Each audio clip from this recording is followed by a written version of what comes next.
The picturesque Greek island of Santorini, famed for its stunning sunsets and whitewashed houses, is facing a new crisis. A series of earthquakes, starting in late January 2025, has shaken the island and its residents. The strongest tremor, measuring 5.2 on the Richter scale, struck on February 5th. It was felt as far away as Athens and served as a stark reminder of the island's volatile geological history. The epicenter of this recent seismic activity lies underwater, between Santorini and its neighboring islands. This area is part of the volcanic arc that defines the region. The ongoing tremors, numbering over 800 and counting, have left residents on edge. The uncertainty of what will come next has cast a shadow over the island paradise. The constant threat of a larger, more destructive earthquake looms large. Memories of the devastating 1956 earthquake, which caused widespread damage and displacement, are fresh in the minds of many, particularly the older generation. The current situation has rekindled old fears and anxieties, leaving many wondering if history is about to repeat itself.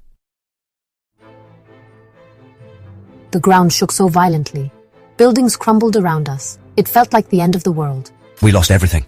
Our home, our belongings, our sense of security. For Santorini's older residents, the recent tremors have stirred up painful memories. The 1956 earthquake, a defining moment in the island's history, left an indelible mark on those who lived through it. Victoria Rousseau, a survivor of the '56 quake, vividly remembers the terror of that day. Giannis Renieris, another survivor, was just a child when the '56 quake hit. He remembers the chaos and confusion that followed. The recent tremors have brought back those feelings of vulnerability and fear. The trauma of 1956 is not just a distant memory for these survivors. It's a lived experience that has shaped their lives and their relationship with their island home. The recent seismic activity has forced them to confront those old fears and anxieties once again. The ground beneath their feet, once a symbol of stability and permanence, now feels unstable and unpredictable. The Greek government has responded swiftly to the unfolding crisis in Santorini. A state of emergency was declared on February 3rd, covering Santorini and the surrounding islands. This declaration allows for the swift mobilization of resources and aid to the affected areas. The Greek army and the Special Disaster Response Unit have been deployed to assist with evacuation efforts and provide support to local authorities. Over 11,000 people have been evacuated from Santorini and its neighboring islands. The evacuation process, while disruptive, has been largely orderly. Residents have been directed to temporary shelters on the mainland, where they are being provided with food, water, and medical attention. Schools on the island have been temporarily closed and will remain so until the situation stabilizes. The government has also pledged €3 million for the construction of an emergency evacuation route.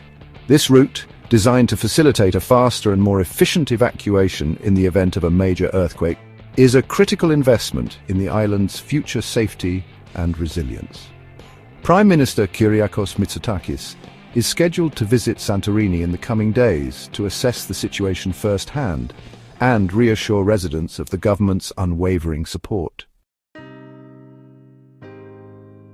The recent earthquakes have dealt a significant blow to Santorini's tourism industry. As one of Greece's most popular tourist destinations, Santorini welcomes over 3 million visitors annually.